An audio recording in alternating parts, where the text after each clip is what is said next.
welcome again, folks, to Park City, and welcome to the Indie Film Showcase. So grateful that you are here, because there's a lot of different places where you can be right now, but you've actually chosen to be with us. So thank you so much for your support, and you're actually just being here to support our guests. So first of all, we're going to run, actually we're going to go ahead and introduce our guests first, and then we're going to go ahead with a little clip. First of all, on the panel, we have Larry Namer. Larry is, I got the wrong note, sorry. Here we go. So Larry is a co-founder of Entertainment Television. Larry's also the president and CEO of Metin Global Entertainment Group. It's a multimedia company focused on delivering Western entertainment content to China, and conversely producing and exporting high-quality content to China and sold and distributed internationally. This is Larry here. Sue Vicory. Next, we have Sue Vicory. Sue Vicory is a 3-time Telly Award winner, filmmaker, and for creating community-based films and projects with her nonprofit company, Heartland Films. Welcome. Next on the panel, we have Jeff Weisman. Jeff is a writer, producer, and director of the controversial documentary Cancer Can Be Killed. Let's see, it's currently on festival circuit and also available worldwide on Amazon Prime, iTunes, and Google. Welcome, Jeff. Next, we have a step-in, which is great. We've got Suzy Hardy here with us. She's a sister podcast host like me. So welcome, Suzy. She's stepping in, and this is great. We're so grateful for her. She is also the co-host of the Food Heals podcast. So welcome. Next on the panel, we have David Renard. David is an Australian filmmaker and president of Bad Hat Films. David is the director of We Need to Talk, a short film about youth suicide prevention, a very interesting and sensitive topic. Welcome. So next, we're going to go ahead and give a little display of the work of the panelists here with a little video.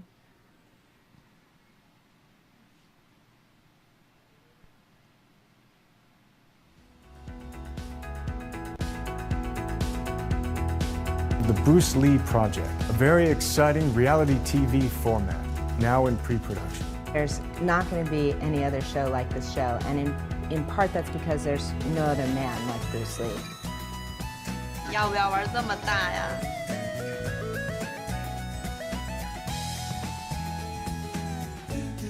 但有些事情已经过去了，让它过去吧。天气的风向跟他们家。什么干呀？我就是喜欢把家里收拾得干干净净，我不喜欢家里像猪圈，怎么了？歇什么歇呀？一咬牙一跺脚，一气就走到了。拜托，芭比，我可不是一头一般的驴。真是没天理！我一表人才，风华绝代，手艺出众，人见人爱。更重要的是，现在被那些没节操的小萝莉、小正太们追，为什么还总被天蝎式？为什么？我需要一个男朋友。挑你妹呀妹呀，跟个流氓一样。Hello Hollywood for 6 years has been creating content for the Chinese market with viewership in the millions. Why not do a new character, but set it in China? Hi, China. Hello, China, and you're watching Hello, Hollywood. 大家好，我爱 Hello Hollywood. You don't want me taking care of your sick mother, because I am going to mess it up. And I wanted to come and meet my fans in China. Thank you for saying that I judge myself in the mirror every night, because I do. 欢迎来到 Fashion X， 大家好，我是主持人 Coca。Fashion X 为您带来全球时尚的最优解，不知道能不能挤进去，跟着 Coca 一起看一下。I'm in the business of fashion, but I'm in a people business. Have you ever been to China? I'm dying to go. 我们现在在纽约时装周的后台。I'm Kelly Rutherford, and you're watching Fashion X.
What if I told you that cancer can be killed naturally, with no chemo, no radiation, and no radical surgery?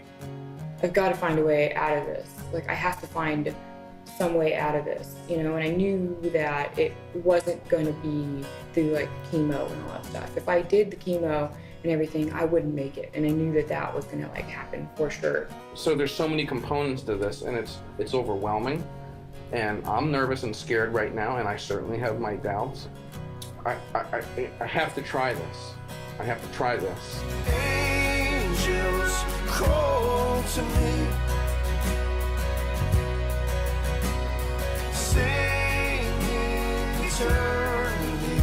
All the doctors were like, are you crazy? Are you out of your mind? You want to die? Oh my gosh, the doctors are so anti-naturopaths. There's quite a few things we can do in Germany that we can't do in the US. One of them is regional hypothermia, using this as a main tool for treating cancer.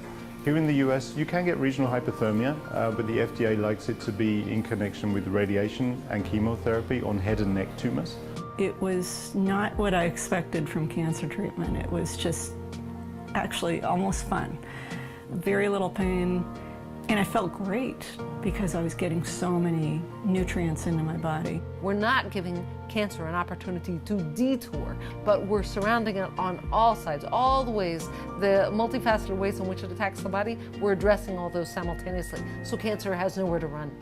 The feeling that you get when you find out that it actually like worked, you know, like my husband and I were like just dumbfounded, you know, then that just gave us more confidence to keep pursuing what we were after.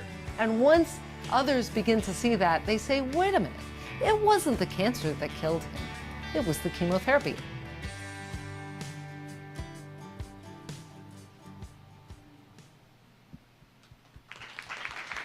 We have an epidemic of disease in today's society. 27% of us are dying of heart disease, 25% from cancer, 10% from stroke. Those numbers would dramatically reduce if the plant food consumption increased. I was diagnosed with ADD in my early 20s. In January 2000, I was diagnosed with ovarian cancer. I had a compacted colon that no one diagnosed. I was diagnosed with scleroderma in 2007. The doctors wanted to put me on drugs. The doctor said surgery, chemotherapy. My doctor said if you stay on this path, you would be dead. It was doctors saying the same thing. 3 years after diagnosis, most scleroderma patients are dead.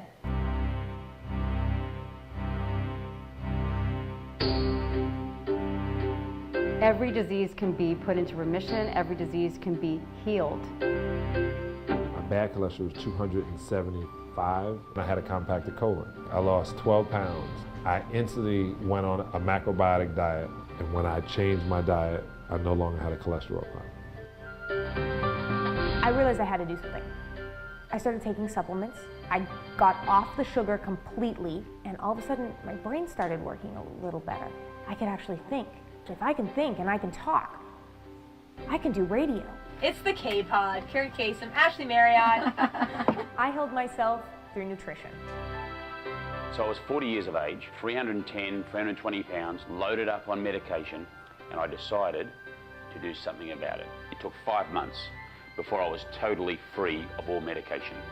Haven't looked back, and haven't taken a pill since. I healed myself. I healed myself of ovarian cancer without drugs, without chemo, without surgery. I'm on a healing journey. I'm a survivor.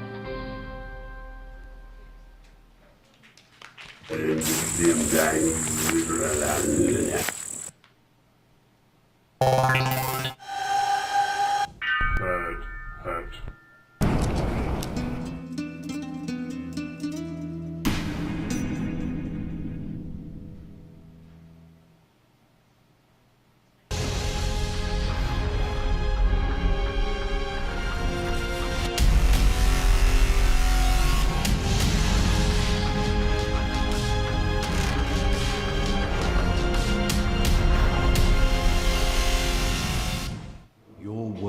In trouble.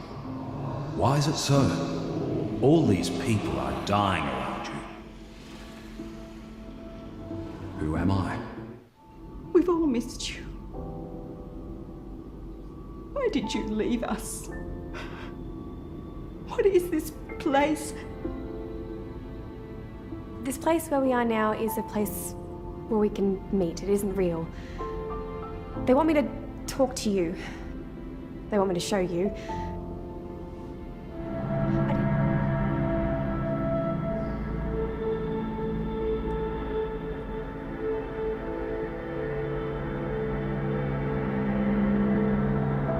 Love. Hate. What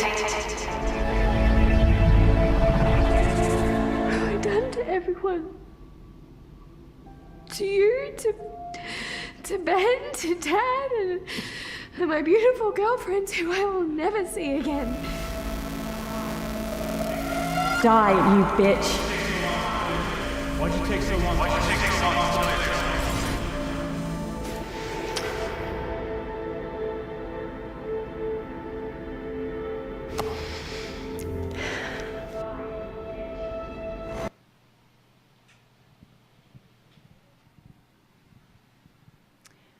Thank you. Again, we got some incredible people here on the panel. We're going to begin with some questions. First, we'll start with Larry. Larry, what advice can you give filmmakers by telling us what are the things you look for in deciding to grant a loan to a certain project? Sure. We have a film fund now. We're starting our second one. It'll be up in March. But I mean, primarily, first, is the project something that we think is really going to get an audience? Does the audience that it's going to appeal to, is that audience big enough to support it financially? Because at the end of the day, if you don't make money, things go away. And then we look at the filmmaker. Is this somebody we really believe can execute this vision? And along the way, we really dig into the financials and stuff, and just the forecasts and that. So, it's pretty simple. Right, because you come from an economic background, so you would understand this pretty much so. Yeah, my degree is in economics, but I've never used it officially. Right, but you use it in the media. So another question for you is, why do you think it's starting a fund for independent filmmakers right now makes sense at this time? Well, I think if you look at it, all the big studios have moved to the tentpole films. I mean, they've all moved to the action hero, big films, and you have all these multiplexes out there, with 15, 16 screens, and they got to put something in the screens. So it's now there's more room in the theaters, and the theaters are actually looking for other than, the next, Star Wars or something like that. So we think it's a great time for independent filmmakers. We think that the cost of making films, technology has brought costs way down, and that people who are creative have the opportunity. The missing ingredient has been the financing piece. And so we felt we could step in and help accelerate the growth of indie films again by providing one of these missing components. Perfect, thank you. Sue. So Sue, you're an inspiration to many people. You really are. And so a question for you is, what advice can you give women, filmmakers, just starting out in the early stages of their careers? One of the biggest pieces, I would say, is the networks that we form and the people that we surround ourselves that have commonality in our craft. Whether you're an actress or a director or producer, you're a first-time filmmaker, surround yourself with others that are on a similar journey with you, certainly more experienced.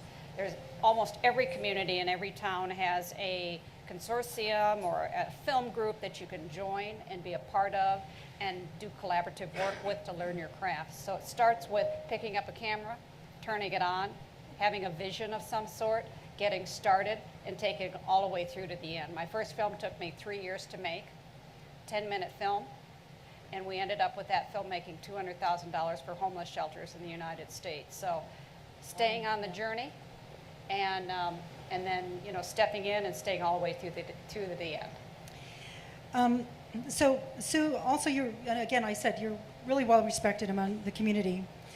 Outside of the words such as honesty, integrity, truth, respect, in your opinion, what qualities are important to have and to hone as an independent film director or producer? Well, certainly authentic comes to mind, because when we put our work into the world, whether we're an artist or whatever our gifts are in the world, It's our voice, and it's our fingerprint, and that's our legacy. So authentic is as close as we can get to our authentic voice, the better that gift is going to be for humanity. So that would be one of my primary words, is authentic. Okay, so the next questions are for Jeff. Jeff, your films has shown success 15, let's see, your film shows, you have 15 success stories on how cancer can be killed, 15 stories individually, without traditional chemo and also with radiation. In your opinion, what is wrong with the U.S. or Western medicine, and how can we fix it? Yeah, That's a tough question, but... Well, actually, my wife got bladder cancer 3 years ago, and they removed the tumor from her bladder, but they weren't able to get all the cancer. It had moved to the muscle wall and beyond. So the doctor came out of surgery, he had this grim look on his face, and he said to me, "Your lives are going to change forever. We're going to have to remove her bladder. She's going to have a pee bag on the side of her body for the rest of her life, and we're going to have to cut her vagina in half to make sure everything fits." Nice news to get on an afternoon, huh? So we did some research. We heard about going to Germany, treating it naturally. Her sister had been treated for malignant melanoma. They told her she had a year to live, and she went to Germany, and she'd been cancer-free for 5 years with malignant melanoma. So we said, will this work for our cancer? So we asked the doctor, hey, can we go to Germany and treat this naturally? He said, there is no way you could go to Germany. It's far too aggressive. So we went to Germany, and they treated it naturally. It was like a spa, and 30 days later, she was completely cancer-free. Okay, so then we came back to the States, and I emailed the doctor, and I said, hey, she's cancer-free. I think it's borderline criminal what's happening here, to take organs out of bodies when it's not necessary. And he just said, well, I wish you continued success. Wow. So in answer to the question, what's wrong in America, is the only thing we test for any disease is something that will make money. We only test drugs, and that's one of the things that came out in the film.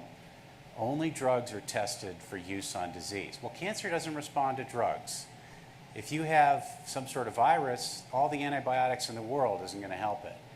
It's the same way with cancer. Drugs just don't solve the problem. So how are we going to fix it? I think it's going to be this growing awareness, that we're all getting now, that holy smokes, we don't have to lose our body parts anymore. We don't have to vomit and lose our hair to get better from cancer. The news is spreading. Nobody can stop it. And once it reaches a critical mass, I think everything's just going to tumble over. Yeah, thank you. Another question, too, because I think that you are really challenging the medical profession right now. Have you, at any time, experienced any kind of unwanted hostility because of your information that you've done in your documentary? Yeah, so one of the doctors I interviewed was a researcher at a major cancer center. And I don't want to even say the name because I don't want to get sued. We had a 5-minute interview with this researcher, and she said on film that her immunotherapy drugs were so harsh that, yes, they went after the cancer, but they also went after the whole body, enough to shut down the organs. Well, when this big cancer center saw the film and realized that their billion-dollar immunotherapy drug looked this horrible next to all these success stories treated naturally, they immediately told me to get rid of it. I said, no, I won't, it's free speech. And so they just called Amazon Prime Videos on the phone and said, this guy's infringing on our copyright rights, our property rights. And there was nothing I could do except file a DMCA claim. But then if I lose the claim, I have to pay all their legal fees. I'm on the hook for $300,000, and there's no way I can do it. So the power that these guys have, first of all, they're above it all. They won't be interviewed. And if you interview them, they want total control. And then if perchance they sign the releases, which they did with us, and then see the final product and don't like it, they can just call whoever's showing it and just go, take it off immediately. And that's the kind of power they have. That's why it's very important as independent filmmakers to be able to really, really watch what you're saying. But the power is still truly in the documentary filmmaker. So you have a lot of power still, very much so. Suzy. Suzy, we're grateful. She's stepping in for Allison, who is ill. So very grateful for you. So Suzy, tell us why you started. Okay, so first of all, health and well-being is really kind of a buzzword right now. Yes. So tell us why you started the podcast. Well, the podcast was started by myself and my co-host, Allison Melody, who also started with her documentary, Food Heals. She lost both of her parents to cancer before she was 21. And she had asked them, is there anything I can give them food-wise that might help them, supplements, etc. And they said no. And she lost both of her parents. And she moved to LA. She started a production company. She did a lot of documentary work and found out that through juicing, through the natural holistic healing community and just food vibe in LA, that was not true, that she was given false information. So since then, she researched and educated herself on holistic nutrition and alternative therapies. And I myself also have a background I had a healing experience where we both realized on our own paths that doctors in Western medicine don't have all the answers and that there is much more out there that's easy, that our bodies, we both believe that their bodies can heal themselves if given what they need. And so that's what her documentary is about, and that's what our podcast is about. And we have people on our podcast all the time, from cancer stories to John Sally to with different kinds of diseases that people have healed and put into remission through lifestyle change and diet change. Yeah, very important work. Thank you. So David, it's a very, very sensitive topic that you have chosen to, and very, very sensitive. So what was your motivation for making this film? Well, it's a hard one because it's so I'll tell you pretty much how it started. I'd only made 2 films, short films, about 6 years ago. And my family and I, my mother and my sisters, were sitting down at Christmas lunch. In Australia, we have like lunch, not dinner so much, so Christmas lunch is like the big one, And my sister's sitting next to me, and she's a counsellor at a school. And the phone rings, the cell phone rings, she takes it out of the room, comes back about 30 seconds later, and I said, who is that? This is the holiday time, this is our 2 months off. She's a school teacher, counsellor, and so she has all these holidays. So she said, oh, that was the school, And I said, can't they leave you alone on Christmas Day? What's going on? She said, I've got 8 children, or students on suicide watch at the moment. And one of them has attempted suicide, and she's in intensive care. So it really shocked me. I had no idea this was going on. Like most people in this room actually have no idea. Yeah, and that's right. It's not just in Australia, it's really global right now. It's global. It's completely very global. Much a problem. I thought I had to do something, and so I wrote a feature film about this. And then it took me about 4 years to actually complete the film. I kept on rewriting the special effect. What you've seen here is like part of the special effects, because this is 42 minute short film, so it's quite a long short film, and 90% is special effects. But as I got better at doing special effects, I kept on changing the script, so therefore it kept on getting bigger and bigger and bigger. My nephew, it's her son, is he's a psychologist at a school. And I should tell you that these are private schools, and it doesn't really matter whether they're private or public, or whether you're Muslim or Christian, or whether you're coloured or you're not coloured, or whatever. It doesn't matter. Suicide doesn't discriminate, So he came to me about 2 years ago, and these official figures, which you can't get anywhere. This is in Australia, and you can pretty much say that it's tenfold here, right? Because we have a population of 25 million. You have around about 250. So he came and just handed me this note, and what the note said was, and this is official figures from 2 years ago, that 46 children last year committed suicide from primary school, and that's children What under 12. is primary school in Australia? 12 and under. 12 and under. So that's one a week, pretty much one a week in Australia. So you're looking at 10 a week in America. So yeah, and I was talking to someone yesterday. We're waiting in line for going to the bathroom. It's like as you do here. And she started talking to me about what I'm doing, and I started telling her about this, and she said that 3 of her friends, teenagers in the last year, committed suicide. So this is a whole big thing, and it's about we need to talk. It's not just about getting the governments and schools to talk about it, but it's about populations. Like, people don't realise this is going on because the press are not allowed to talk about it. They're not allowed to write about it. When I had a launch in Australia, I was able to get some press because one of my co-producers was in a reality TV show, which I didn't know at the time. But anyhow, that's another story. So the journalists wanted to write a story about it, so we can't do it. We can't write a story about this film, which is on suicide, because it's a taboo subject. We can't do it. And even the coroner's courts in Australia, and I don't know what they do here, but now in the last 12 months, they're calling it death by misadventure. So when someone hangs themselves, they say it's death by misadventure or death by self-harm. So they won't even mention the word. So it's got to change. It has to change. And all these deaths are preventable, you know? Right, and if anybody has had a chance, or maybe you already have, to see the Robin Williams documentary, it's amazing. If you have a chance, while you're here at the festival, to take a look at that, about his life. So one more question here for Larry. Larry, you're working with Shannon Lee, Bruce Lee's daughter. Can you tell us a little bit about that project? Sure. We believe in all of this, but we believe that the way you get the messages out in mass is you have to inject them into programming that appeals to mass. We think when you do docs and stuff like that, it's great. It motivates certain parts of the world into action. But for the most part, you've got people who already believe or already have interest in the subject. Is how do you get the rest of the world in? So the most positive person that we know that's a global brand, Bruce Lee, he's gone 40 some odd years. He was into clean water and into clean eating and exercise and nutrition and living a good life, 40 something years ago.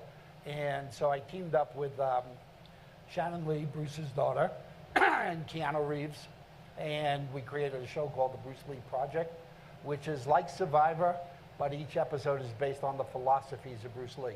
So there's no fighting in the show. It's not find the next Bruce Lee. It's who best can exemplify the things that Bruce stood for. So it's the opposite of the Kardashians kind of thing. So it's, I went the other way. It's aspirational, it's inspirational. We believe that the time now, for a whole bunch of reasons, the world needs some positive messages. And we think we could deliver them through this show. Very good, thank you. So we're gonna go ahead and open it up for some questions from the audience for the panel. Anybody wanna start with the first question? Yes, way in the back there. Hold on a minute, do we have an extra mic or? Hold on, they're going to get you a mic. He's right behind you. A question for Jeff. It just pertains to, obviously, insurance is involved in all these medical procedures, and the insurance companies, we know how much money they make. But when you went over to Germany, how did that work financially for you? Like, how did you, how much did it cost? I mean, was it exorbitant? I mean, did you have to? We paid $28,500, and that covered room and board, and it was all out of pocket, and we consider that to be a bargain. Our friends who got cancer treatment here, their out-of-pocket expenses rapidly got to $30,000, and then on top of that, the drugs they were prescribed cost them $600 a month. So my wife has no drugs to continue taking, so we're not paying $600 a month. And a lot of that money can be made through crowdfunding campaigns.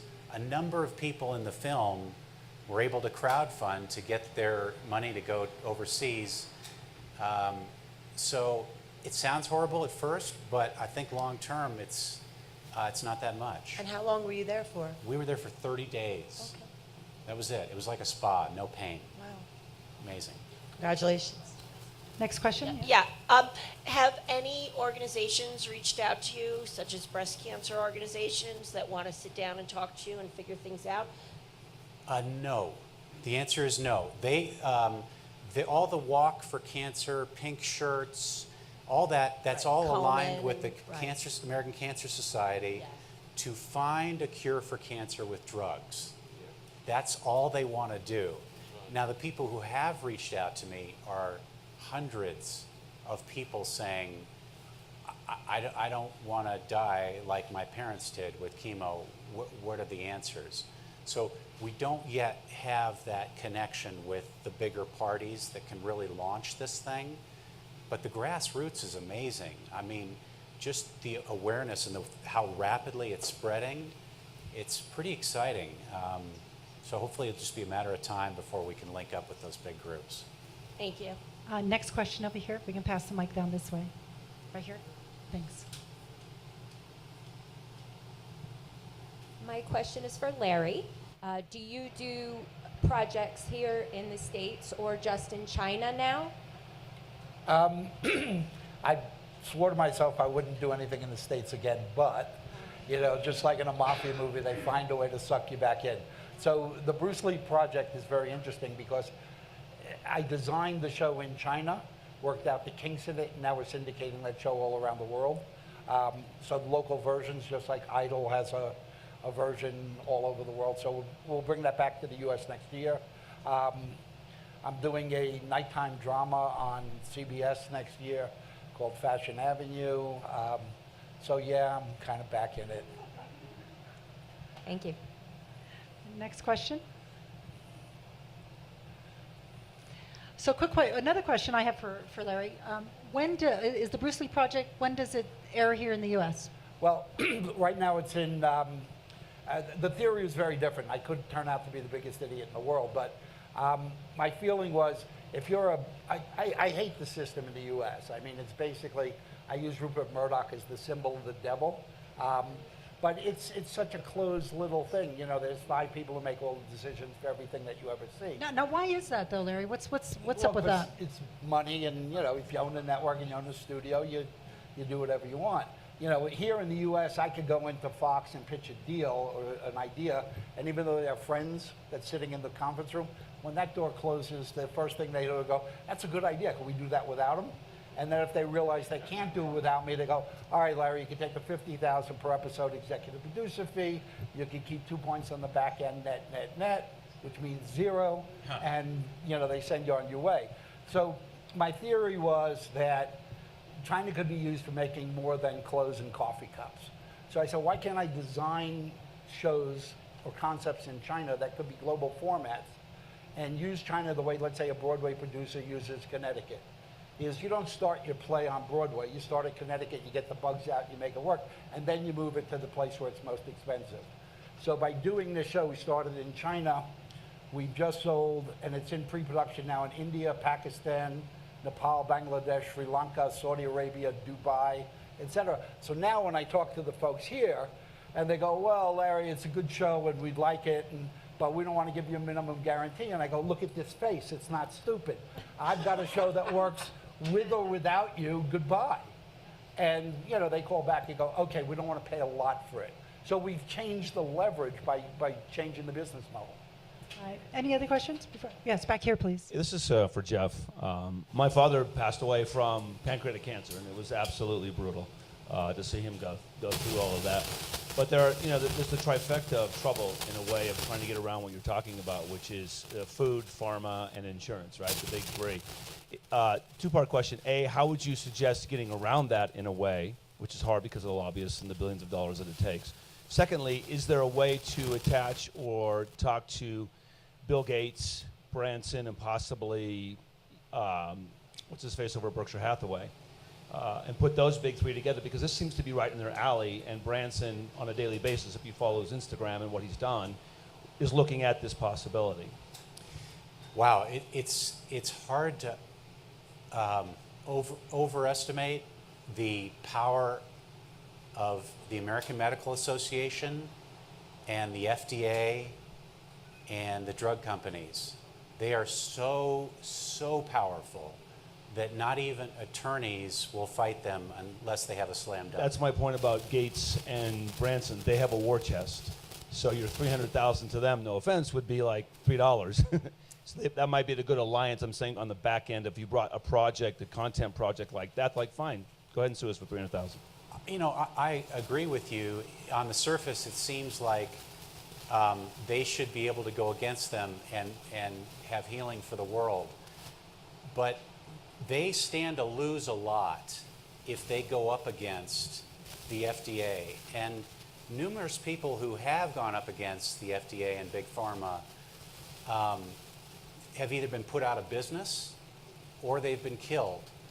And so I think the answer to your question is awareness.